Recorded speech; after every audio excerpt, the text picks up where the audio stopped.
Buenos días, mis amados.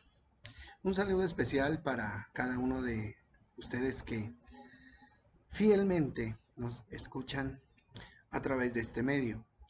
Y para mí es un gran privilegio poder tener en sus hogares, en sus vidas, este espacio eh, para que podamos reflexionar juntos acerca de lo que Dios quiere y espera de nosotros. Bienvenidos entonces esta mañana a un nuevo estudio de la palabra del Señor.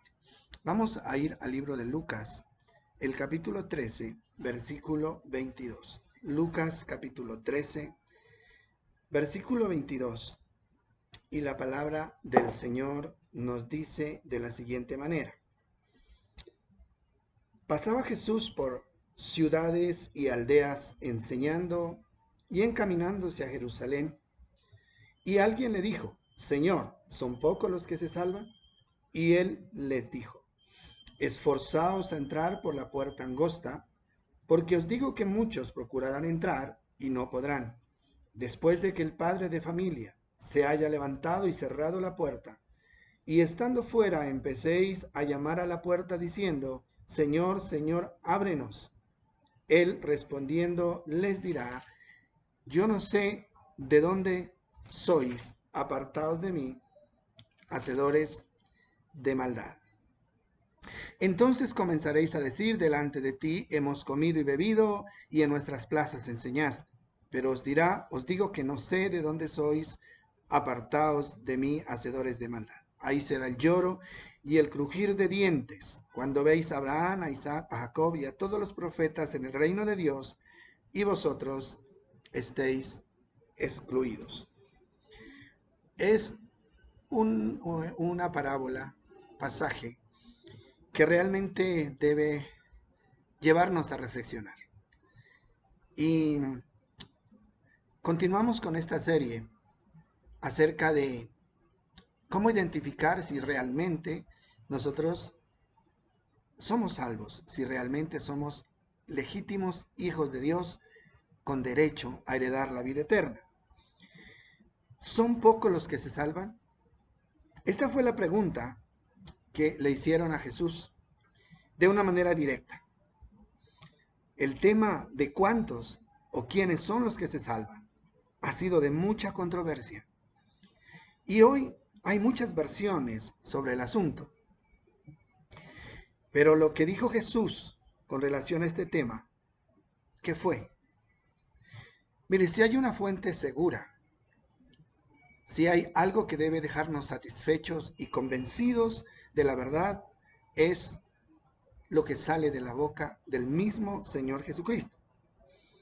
Jesús no respondió cuántos, porque esa fue la pregunta, cuántos son los que se salvan. Él no responde cuántos, él no da un número, una cantidad, sino que él dice quiénes son los que se salvan.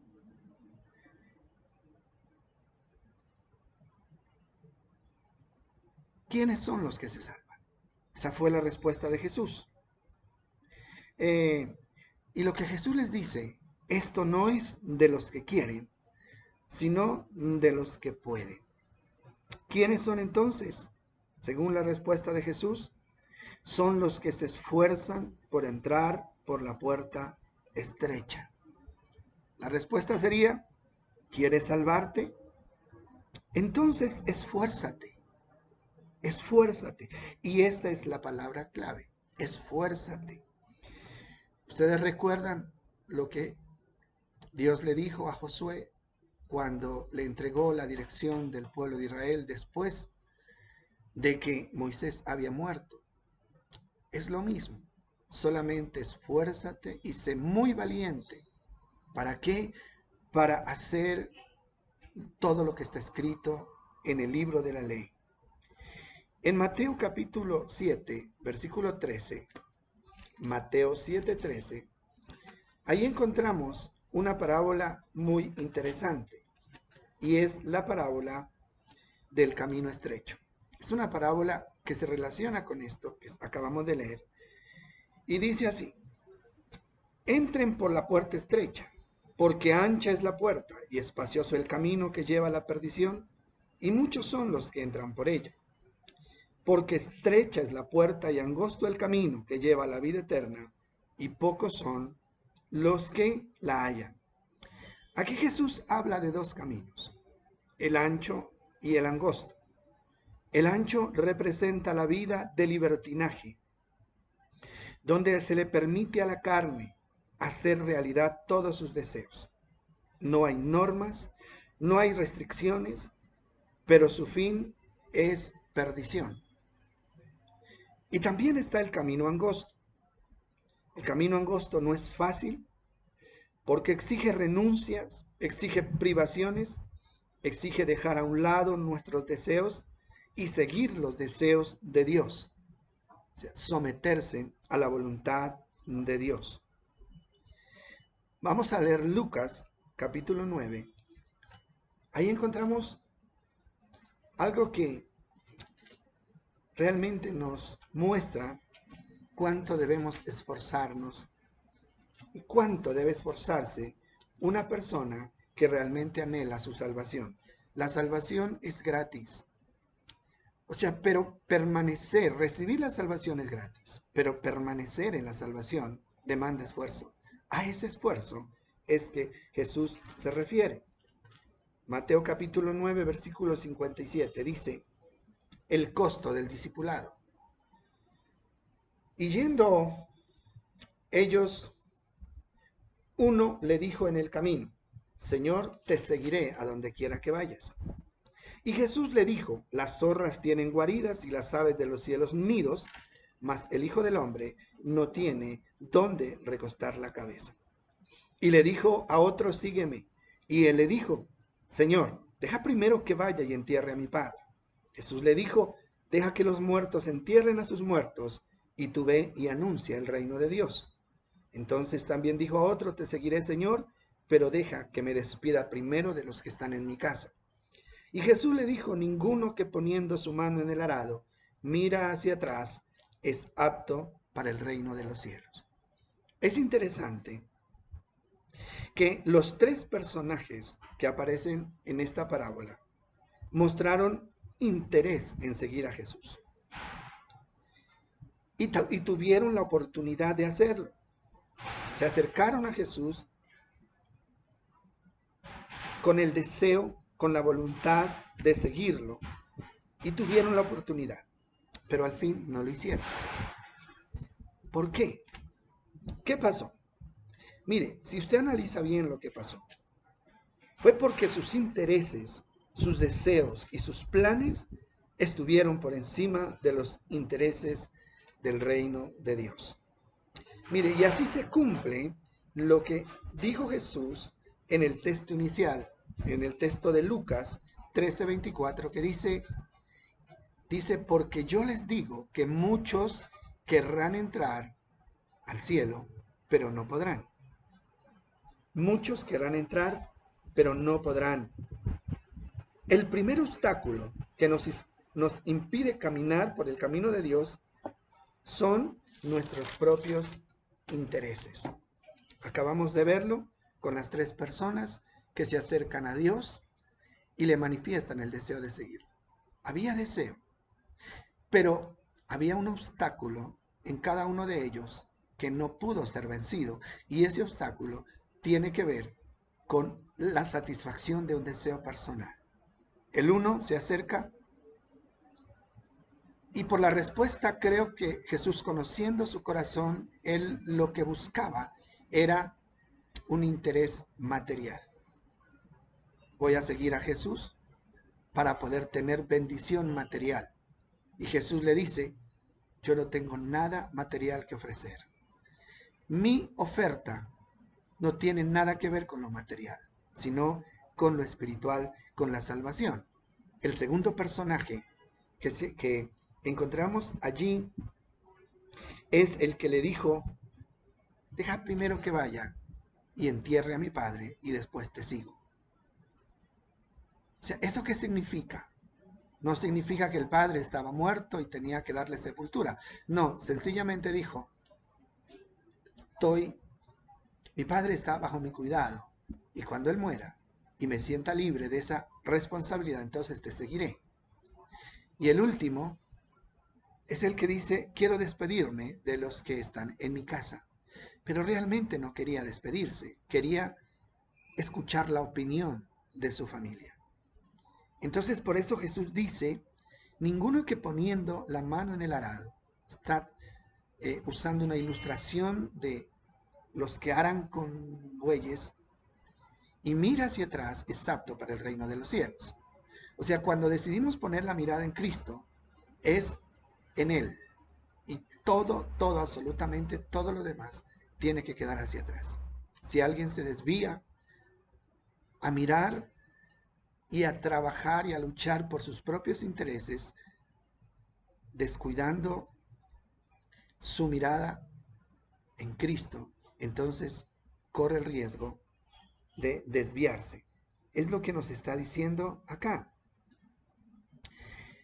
Bueno, resulta que existen muchas cosas que pueden colocarse por encima de los intereses de Dios y de su reino. Y que según nosotros pueden ser legítimas o pueden ser cosas justas según nuestra propia manera de ver. Pero todo esto nos puede estar llevando por el camino ancho. Y el camino ancho termina en perdición. Pensemos en nuestra situación, en su situación de una manera personal. Y hagámoslo con honestidad. ¿Cuántas veces hemos dejado de hacer cosas para Dios con la excusa de que estamos ocupados en lo nuestro? ¿Usted lo ha hecho? Trabajo, familia, amigos, recreación. Todas esas cosas en algún momento las hemos puesto como excusa para evadir el llamado que Dios nos hace a servirlo, a seguirlo y a buscar su presencia. La familia, que para nosotros puede ser lo más sagrado, no puede estar por encima de lo que Dios demanda. Mire lo que dice Lucas, capítulo 14.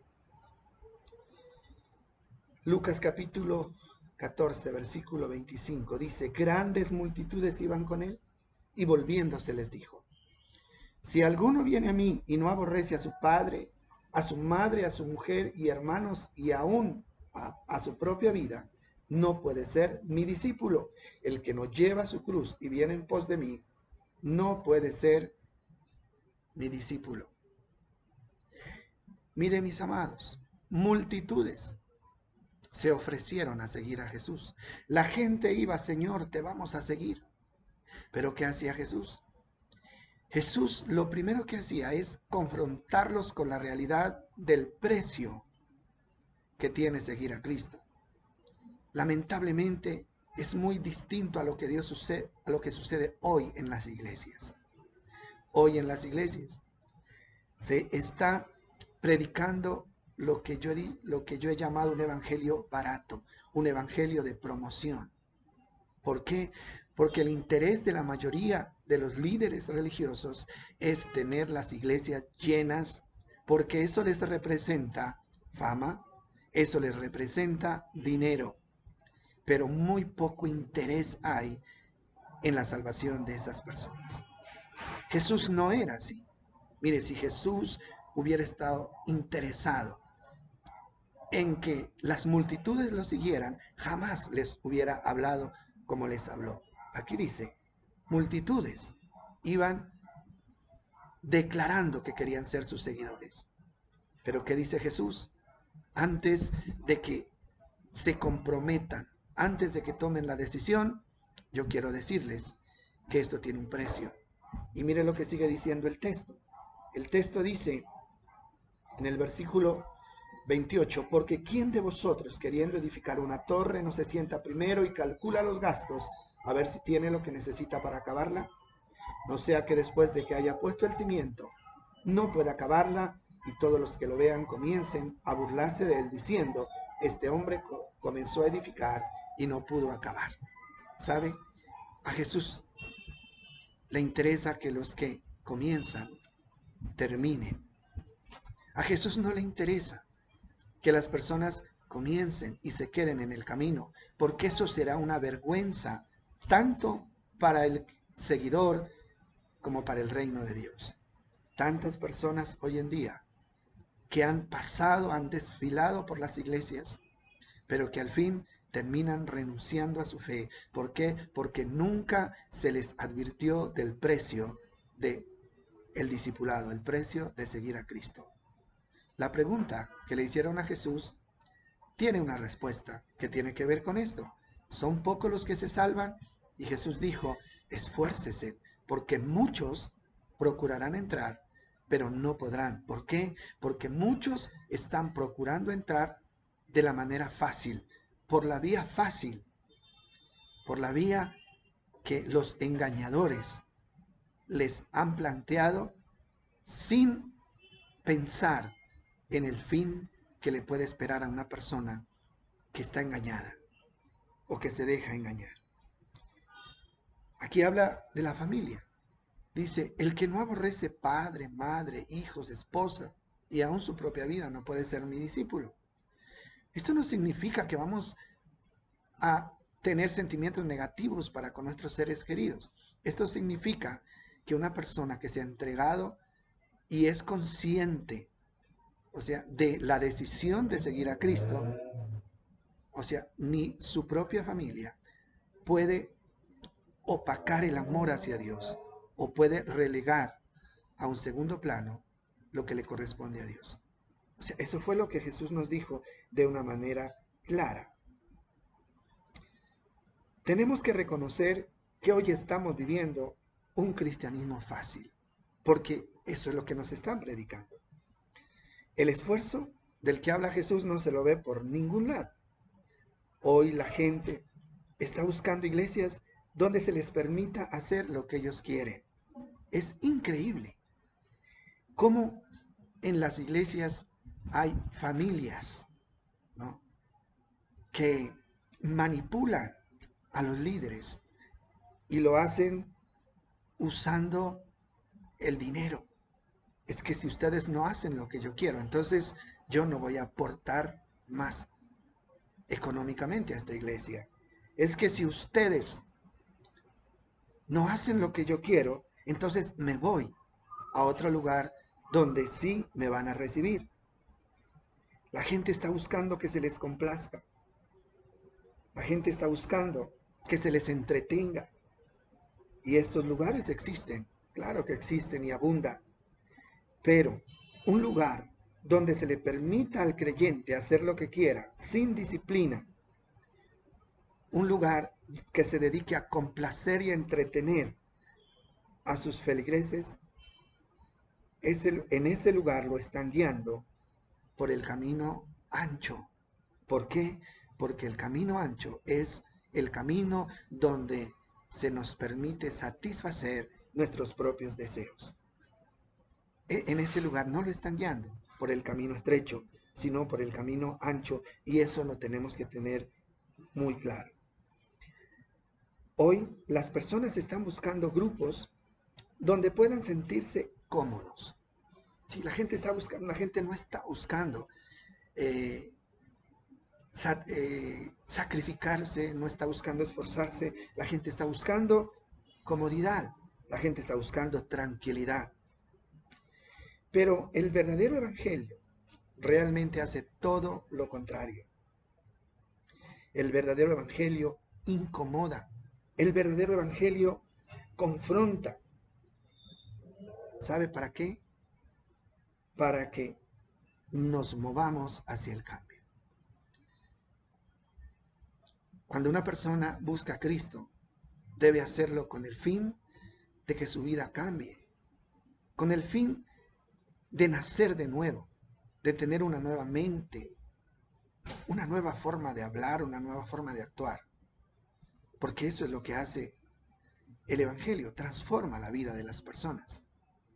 Pero si realmente nos aceptan y nos permiten seguir como veníamos, entonces ¿cuándo vamos a cambiar? Nunca. Nos podremos sentir cómodos en nuestra carne, pero el cambio jamás se verá. Y por eso es que hay personas que viven años en el Evangelio como creyentes, pero nunca hay una transformación. ¿Por qué? Porque ese no era el objetivo. El lugar de reuniones para muchos tiene que estar en el mejor sector. Yo creo que usted lo ha escuchado, si es que no lo ha dicho. Tiene que ser en el mejor sector. Tiene que estar en el lugar más seguro de la ciudad. No puede estar en un lugar que se considere inseguro. Tiene que ser cómodo. Y si no, no voy. No voy. Me voy a buscar otro lugar donde me ofrezcan lo que yo quiero, donde satisfagan mis deseos, donde tengan en cuenta mis caprichos. Mire cuánta gente hoy se va de las iglesias donde lo alimentaron, donde lo cuidaron, simplemente porque no quisieron satisfacerle un capricho. Y hay cosas que realmente son absurdas. Lo que la gente está exigiendo hoy en día son absurdas. Pero Jesús no habló de eso. Jesús habla todo lo contrario. Dice, ustedes deben tomar la cruz. Y lo dice en los dos pasajes que acabamos de leer. Dice, ustedes tienen que tomar su cruz y seguir en pos de mí. Y ahí mismo en el libro de Lucas, en el capítulo 9, versículo 23, miren lo que dice. Y decía a todos, si alguno quiere venir en pos de mí, niéguese a sí mismo, tome su cruz cada día y sígame, porque todo el que quiere salvar su vida la perderá, y todo el que pierda su vida por causa de mí la salvará. ¿Qué pues aprovechará el hombre si gana todo el mundo y destruye o se destruye y se pierde a sí mismo? Porque el que se avergonzare de mí y de mis palabras, de éste se avergonzará el Hijo del Hombre cuando venga en su gloria y en la del Padre y de los santos ángeles. ¿Qué es lo que está diciendo Jesús acá? ¿Qué es el Evangelio? ¿Qué representa seguir a Cristo? Seguir a Cristo representa tranquilidad, satisfacción, representa una conciencia tranquila, pero eso no significa que Jesús nos esté ofreciendo todas las comodidades que hoy en día la gente está buscando. Si alguien quiere venir en pos de mí, niéguese a sí mismo. ¿Eso qué significa? Eso significa que debemos negarnos a nuestros deseos, debemos negarnos a lo que nuestra carne pide, a lo que nuestro pensamiento desea.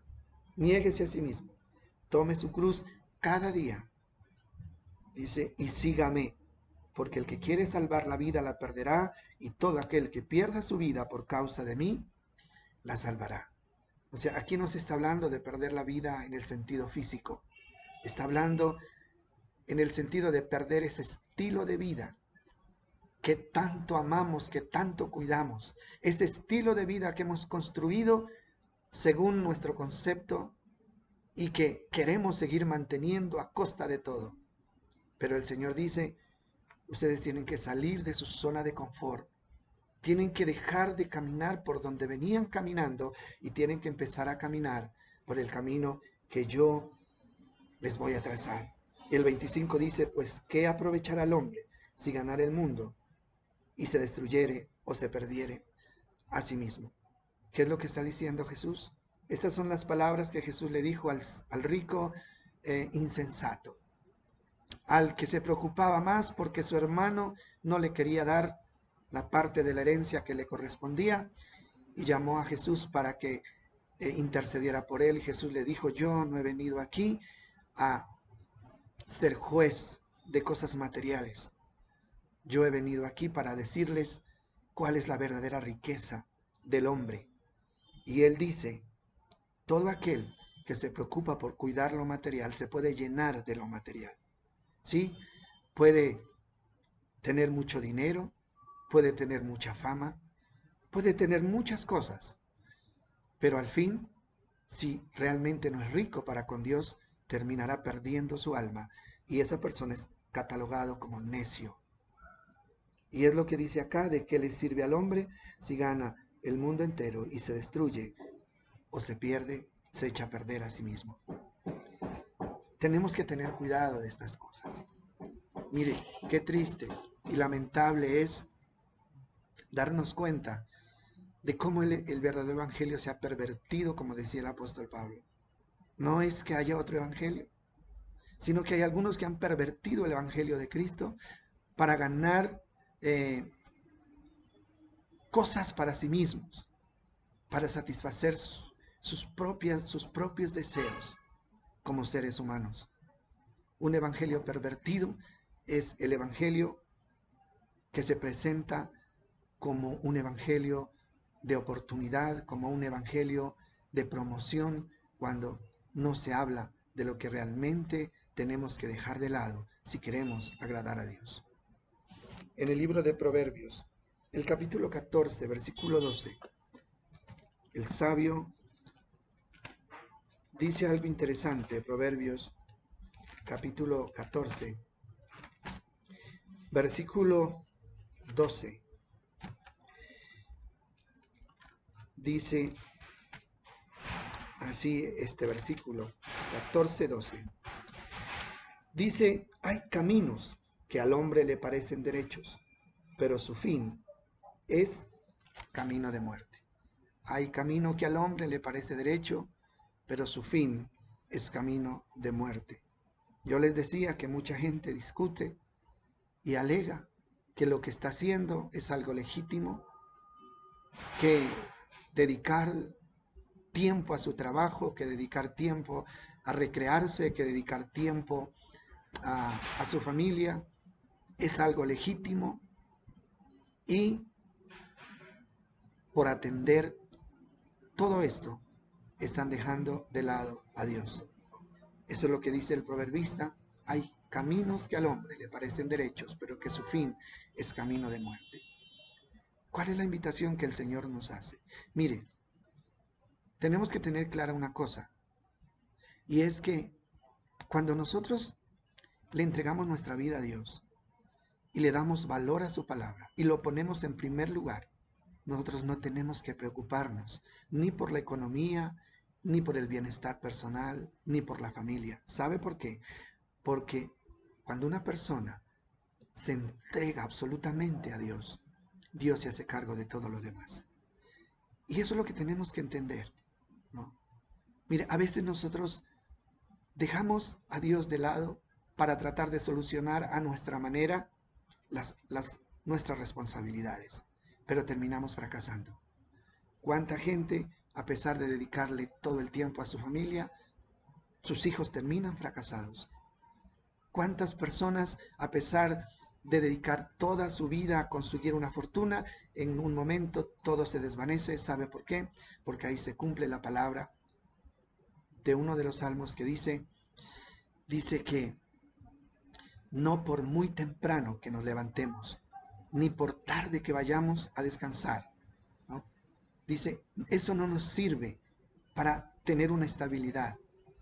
¿Sabe por qué? Porque si Jehová no edifica la casa, en vano trabajan los edificadores. Y Jesús lo dijo en el Sermón del Monte, pasaje muy conocido: busquen primero el reino de Dios y su justicia, y las demás cosas serán añadidas. Estamos viviendo un tiempo donde estamos siendo invitados a reflexionar sobre cuáles son nuestras prioridades. ¿En qué lugar tenemos las cosas de Dios? ¿Por qué causa o razón estamos dejando de cumplirle a Dios? Pensémoslo. Y nada justifica, nada, absolutamente nada justifica que dejemos a Dios en un segundo plano, porque Dios nunca, nunca aceptará un segundo lugar. Para Dios moverse a su favor y a mi favor, tiene que estar en el primer lugar de nuestra vida. No nos olvidemos de eso, y espero que esta reflexión pueda llevar una respuesta a muchas inquietudes que tenemos, y es, ¿por qué me pasa esto? ¿Por qué si yo hago esto? ¿Por qué? Ahí está la respuesta. Es tan importante poder poner a Dios en primer lugar. Eso fue lo que dijo Jesucristo. Hay que amar a Dios con todo nuestro corazón, con toda nuestra alma, con toda nuestra mente, y a nuestro prójimo como a nosotros mismos, y haciendo eso hemos cumplido toda la ley. Muchas bendiciones para todos ustedes. Un abrazo grande, esperamos vernos muy pronto.